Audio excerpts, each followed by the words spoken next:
नवीन पर्वाचा, वैचारिक मंथनाचा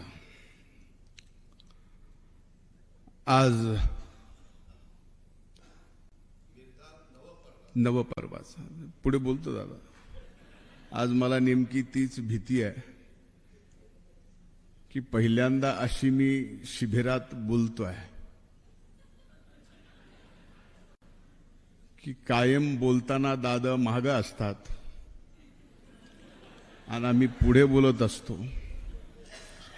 आज दादा मागे नाहीयेत आणि पुढे आहेत याची थोडीशी जाणीव मला वाटलंच होतं. पहिल्या अक्षराला ते आपल्याला कळणार आहे. नेमक्या गोष्टीचा आनंद आहे की या निर्धार नवपर्वाच्या सुरुवात जर कुठून होत असेल ती छत्रपती शिवाजी महाराजांच्या राजधानीतून होते, रायगडमधून होते आहे. आणि याच्यापेक्षाही अति आनंदाची गोष्ट कुठली असेल तर आज पक्षाचे अध्यक्ष म्हणून, आपल्या पक्षाचे राष्ट्रीय अध्यक्ष म्हणून ज्यांच्या अध्यक्षतेखाली हे शिबिर होतंय ते इथं उपस्थित आपल्या सर्वांचे नेते आदरणीय दादा, आदरणीय प्रफुल्लभाई, आदरणीय तटकरे साहेब, पुन्हा वेळेचं भान ठेवून दादा समोर असल्यामुळं मंत्रिमंडळातील माझे सर्व ज्येष्ठ सहकारी, विधिमंडळातील माझे सर्व सन्माननीय सहकारी आणि आज राष्ट्रवादी काँग्रेस पक्षाच्या या शिबिराला उपस्थित राज्यातील माझ्या सर्व महिला भगिनी सहकारी आणि माझ्या सहकारी बंधूंनो,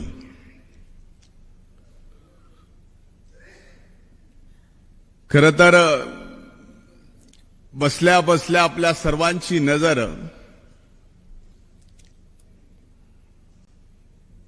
राष्ट्रवादी तीच वेळ नवी असं क्षणाक्षणाला दिसतं. मी विचार करत होतो की आपल्या समोर हे अभूतपूर्व प्रसंग 2 जुलैला आल्यानंतर कधीतरी कुठंतरी असा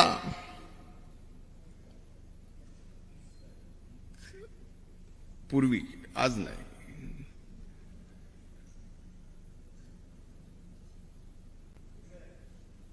राष्ट्रवादी तीच वेळ नवी.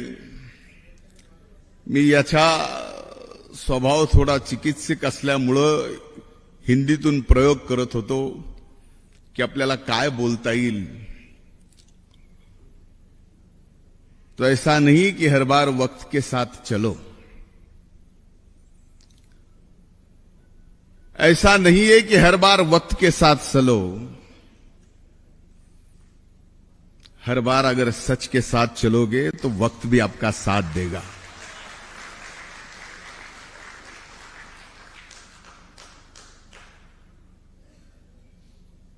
म्हणून आपल्यामध्ये आज दादांच्या समोर मला बोलावं लागतंय. म्हणून आजपर्यंत मी कधीच दादांच्या बद्दल व्यक्त होऊ शकलो नाही. व्यक्त व्हायची तशी संधी मला मिळाली नाही. आज पहिल्यांदा मिळतीये. याचं कारण नेहमी दादा जाहीर सभेत, शिबिरात, कार्यकर्त्यांच्या मेळाव्यात आपल्या मागे उभं असतात. आज माझ्या समोर आहेत. म्हणून आज मी कुठला शेर या ठिकाणी वळसे पाटील साहेब बोलणार नाही, पण एक सुरेश भटांची कविता मी माझ्या लाडक्या नेतृत्वाच्या बाबतीत या ठिकाणी आपल्या सगळ्यांना ऐकवणार आहे. मित्र कोण शत्रू कोण गणित साधे कळले नाही.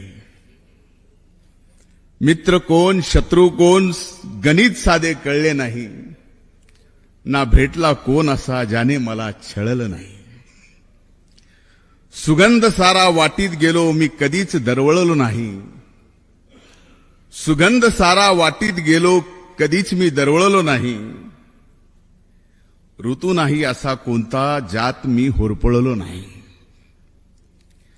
केला सामना वादळांशी, केला सामना वादळांशी त्याच्यापासून पळलो नाही. समोर गेलो संकटांना, समोर गेलो संकटांना त्यांना पाहून वळलो नाही. पचवून टाकले दुःख सारे कधीच मी हळहळलो नाही.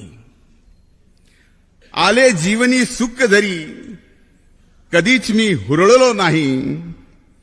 कधी ना सोडली कास सत्याची, कधी ना सोडली कास सत्याची. खोट्यात कधीच मी मळलो नाही. मी कुणाला कळलोच नाही. मी कुणाला कळलोच नाही.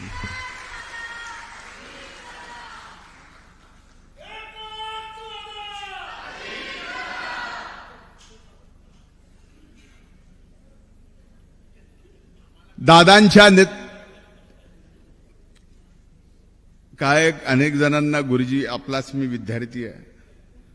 अनेक जणांना जवळ राहूनही कळत नाही. अनेक जणांना फार लांब राहूनही कळतं. माझ्यापेक्षा अनेक जास्त सहवास आहे. तसा माझा अधिकृत सहवास दादांच्या सोबत 12 वर्षाचा आहे. राष्ट्रवादी काँग्रेस पक्षासोबत. अनधिकृत तसा 14 वर्षापासून आहे, म्हणजे 2 वर्ष जास्तीची.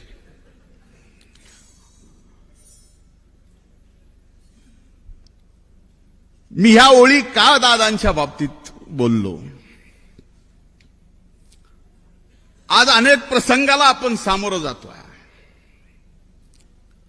एक अभूतपूर्व निर्णय दादांच्या नेतृत्वाखाली लोकशाहीला मानणाऱ्या प्रत्येकाने या राष्ट्रवादी काँग्रेस पक्षाच्या नेत्यापासून कार्यकर्त्यापर्यंत दादांच्या सोबत जायची भूमिका घेतली. एकीकडे एका काळातलं आपलं नेतृत्व आपल्याला सांगत होतं की लोकशाही टिकली पाहिजे, लोकशाही टिकवली पाहिजे. मग ती लोकशाही पक्षातली असो, लोकशाही देशातली असो, लोकशाही राजकारणातली असो. आणि ज्या वेळेस खऱ्या अर्थानं आपल्याच पक्षातली लोकशाही टिकवण्यासाठी दादांनी पाऊल उचललं, त्यावेळेस मात्र पुन्हा एकदा दादांना या राज्याच्या समोर खलनायक म्हणून कुणी समोर आणायचा प्रयत्न केला, हे आपण महाराष्ट्रातल्या प्रत्येक कार्यकर्त्यांना नाही तर नागरिकापर्यंत पोहोचवण्यासाठी हा निर्धार नवपर्वाचा आहे. अनेक संदर्भ तटकरे साहेबांनी दिले. 14 पासून सुरुवात केली. 14चा मी तर साक्षीदार नाही आहे, पण 17चा पण 2017चा आपण उल्लेख केला. योगायोगानं आज गणेश चतुर्थी, त्या दिवशी गणपती बसणार होता, तो दिवस असावा असं मला वाटतं. 2017चा 19चं सगळं आपल्याला माहिती आहे. पण ह्या सर्व भूमिका घेतल्या, त्या प्रत्येक भूमिकेच्या वेळेस बदनाम कोण, खलनायक कोण, तर दादा. पण आपल्या तत्कालीन सर्वस्वी नेतृत्वाच्या स्वतःच्या राजकारणासाठी अनेकदा निर्णय घेतले, त्यावेळेस मात्र सगळ्यांनी सोबत. आणि ज्या वेळेस पक्षातली लोकशाही टिकवायची म्हणून दादानी एक भूमिका घेतली की दादा खलनायक. आणि आज कुणी भुरट्यांनी बोलावं, निरगुडकरांनी सांगितलं की आमचं ठाण्याचं दादा मायच्यान सांगतो, एक प्रसंग असा आला होता, तुम्ही जर मला चार्टर घेऊन तटकरे साहेबांसोबत मुंबईला पाठवलं नसतं तर कदाचित हा व्यक्ती आजही जेलच्या बाहेर निघू शकला नसता का आपण विसरला असेल, पण माझ्यासारखा कार्यकर्ता हा विसरू शकत नाही. तुम्हाला पळपुट म्हणावं, भेकड म्हणावं, त्या प्रसंगी तो एवढा भिला होता. तटकरे साहेब बरोबर आहे की तुम्हाला आणि मला ऐनवेळी चार्टर घेऊन मुंबईला येऊन ह्या प्रसंगी ह्या गोष्टी पुढे येणं गरजेचं आहे.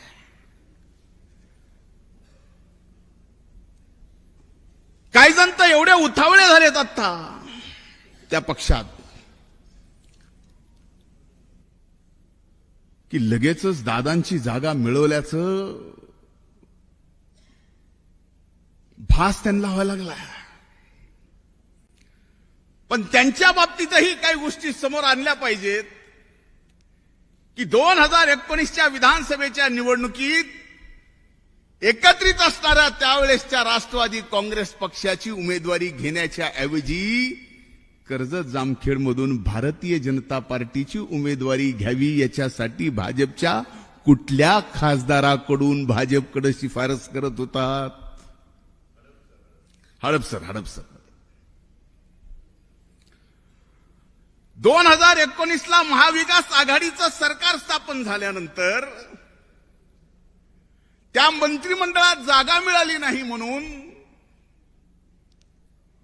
राजीनामा देऊन पुन्हा कर्जत जामखेडमध्ये भारतीय जनता पार्टीच्या तिकिटावर उभं राहणारे जर आज दादांवर आरोप करत असतील तर तुमच्या माझ्यासारख्यांनी हे सहन करायचं का?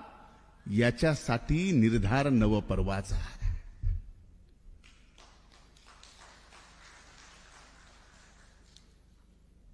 आपण एक भूमिका घेतली याचा अर्थ आपण बॅकफुटवर आहेत असं समजायचं कारण नाही. अरे एकीकडे आपण या धाडसी नेतृत्वाच्या खाली काम करतोय आणि आपलं नेतृत्व जर एवढं धाडसी असेल तर येणाऱ्या कुठल्याही प्रसंगाला आपण सुद्धा राष्ट्रवादी काँग्रेस पक्षाचे कार्यकर्ते म्हणून तेवढ्याच धाडसीपणाने खाली जाऊन लढलं पाहिजे.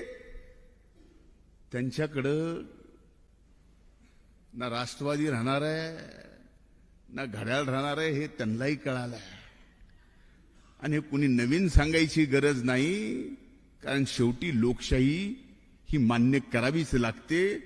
त्या दिवशीही 5 तारखेच्या कार्यक्रमात लोकशाही आणि आजही लोकशाही कुणाच्या बाजूने आहे हे स्पष्टपणानं माहिती आहे. पण आज ह्या सर्व प्रसंगी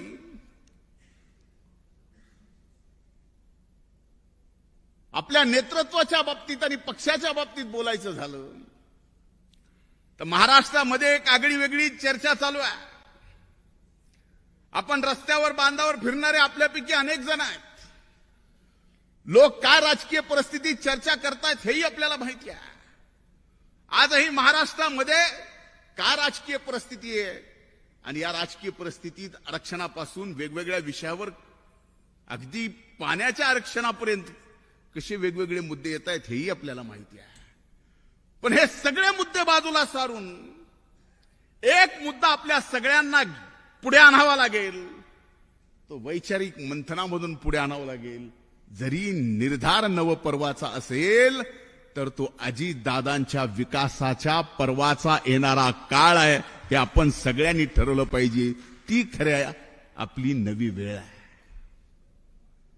आज या महाराष्ट्राला कदाचित दादांना सुद्धा माहित नसावं की दादा तुमच्यावर लोक किती प्रेम करतायत. मी अनेक रॅल्यांमध्ये आपल्यासोबत होतो. ज्यावेळेस स्वतंत्र पक्षाचे अध्यक्ष म्हणून ज्यावेळेस रॅली आपण काढायला लागलो आणि त्यावेळेस रस्त्यावर उतरून दादांवर सामान्यातला सामान्य माणूस किती प्रेम करतोय हे माझ्यासारख्या असंख्य कार्यकर्त्यांनी अनुभवलं असेल. त्यावेळेस कदाचित दादांना सुद्धा वाटलं असेल की अरे आपल्यावर एवढे लोक प्रेम करतायत, पण त्या प्रेमाच्या पोटी तुम्ही काम करत नाही राहिलात तर या महाराष्ट्राच्या हिताच्या पोटी काम करत राहिलात कधी प्रचाराची आणि प्रसिद्धीची लालसा केली नाही. हे आज आपले दादा आहेत. म्हणून भविष्य आपलं आहे.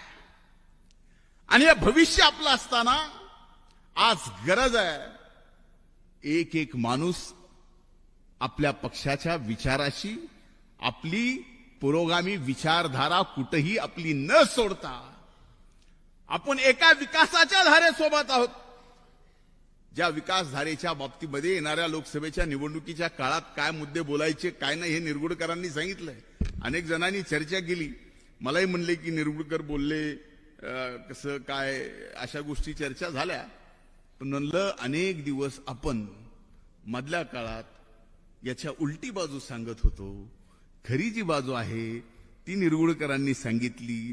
ती खरी बाजू आपल्याला जाऊन येणाऱ्या लोकसभेच्या निवडणुकीत आपल्याला महायुती म्हणून प्रचार करायचा आहे हे सांगण्यासाठी ह्या सगळ्या गोष्टी आपल्या समोर येणं गरजेचं होतं.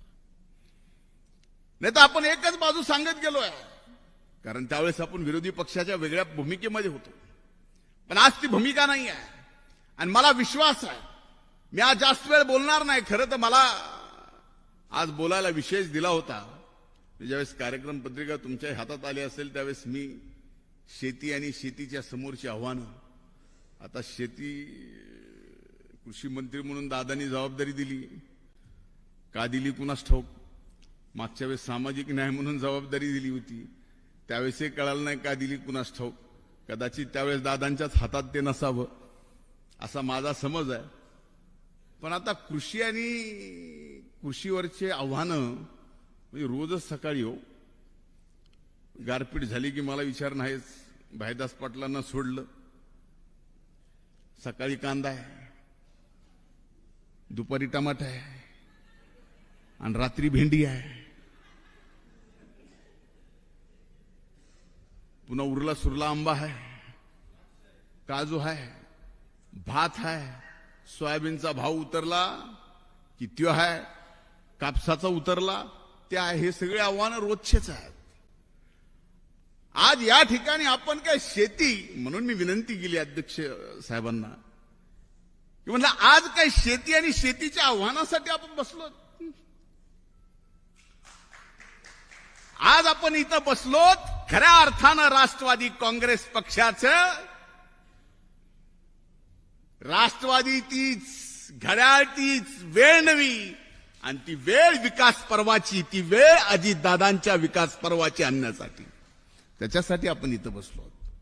म्हणून आजच्या या मंथनातून येणाऱ्या प्रत्येक निवडणुकीत विजयी संकल्प घेण्याचा निर्धार करून आपल्याला इथून निघायचा आहे. आणि विजय संकल्प आपल्याला जर मिळवायचा आहे तर याच्या पलीकडे मी आज आपल्याला सांगतो, मी अनेक मान्यवर नेत्याच्या नेतृत्वाखाली काम केलेलं आहे.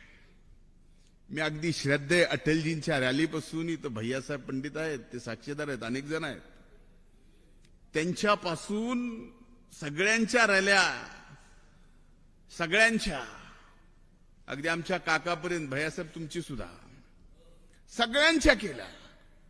ह्या सगळ्या गोष्टीचा ज्यावेळेस मी अनुभव घेतला आणि एका एका नेतृत्वाच्या सिंहावलोकन मी मागे वळून बघतो, त्यावेळेस या उभ्या महाराष्ट्रामध्ये शब्दाला जागा राहणारा, शब्दाला पाळणारा आणि शब्द दिल्यानंतर त्याच्यासाठी जीव देणारा जर नेता कोण असेल तर त्याचं नाव फक्त दादा आहे, दुसरं कोणी नाही.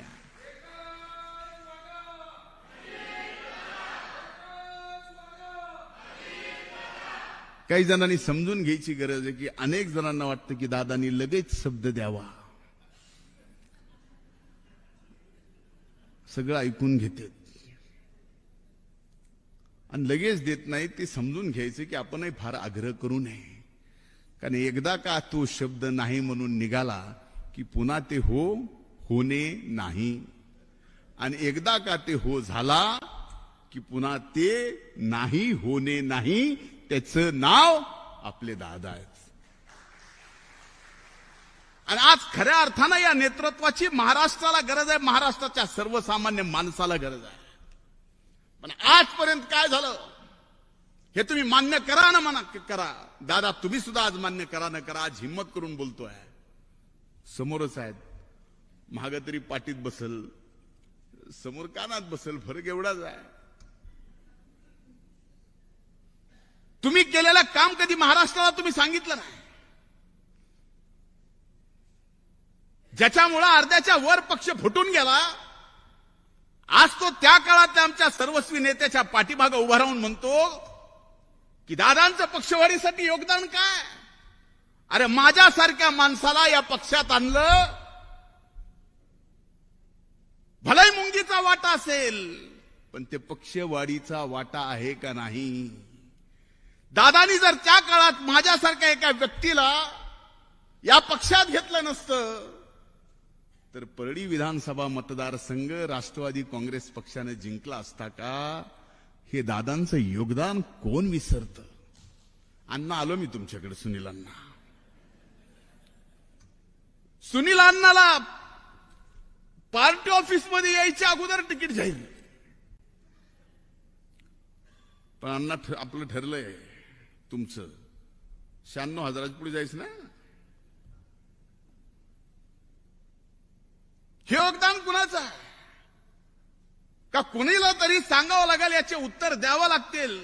जे मीडियावर जातात, जे अनेक सहकारी मीडियाच्या समोर बोलतात की कुणाला कंटाळून गणेश नाईकांनी राष्ट्रवादी काँग्रेस पक्ष सोडला, कुणाला कंटाळून निरंजन डावखरेंना या ठिकाणी पक्ष सोडण्यासाठी वेळ आली. अनेक जण आहेत, अनेक जण. आज स्वर्गीय आराराबा जिवंत असते तर त्यांनी सुद्धा सांगितलं असता की सांगलीमध्येच राहून सांगलीत किती कुणाचा कसा त्रास आहे. ह्या गोष्टी आपल्याला बोलाव्या लागतील.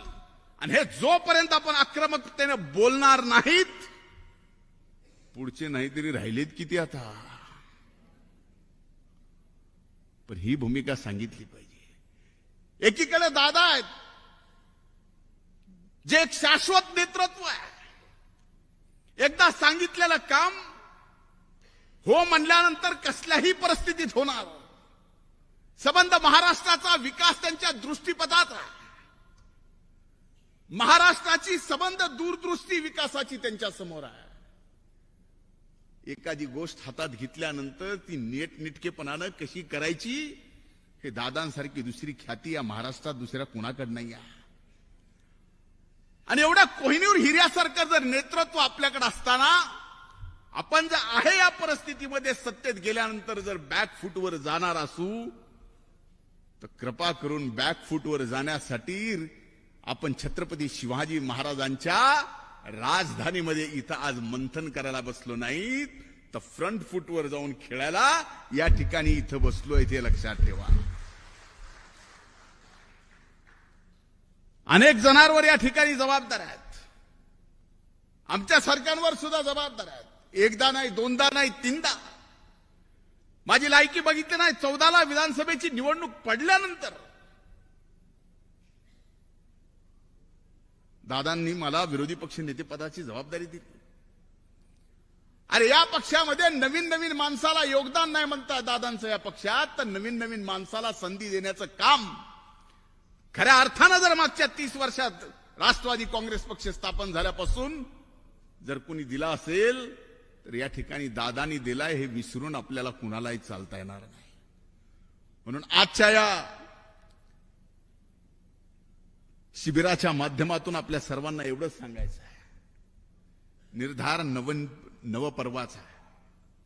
वैचारिक मंथनातून येणाऱ्या काळात या महाराष्ट्रात आपला राष्ट्रवादी काँग्रेस पक्ष राष्ट्रीय अध्यक्ष आदरणीय दादांच्या नेतृत्वाखाली नंबर 1 चा पक्ष झाला पाहिजे. हाच निर्धाराच्या मेळाव्यातून करावा, हीच कळकळीची विनंती करतो. इथंच थांबतो. खूप खूप धन्यवाद. जय हिंद, जय महाराष्ट्र, जय राष्ट्रवादी.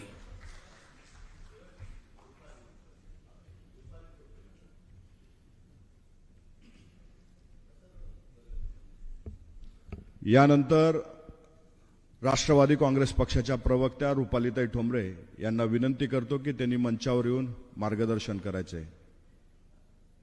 रुपालीताई ठोंबरे.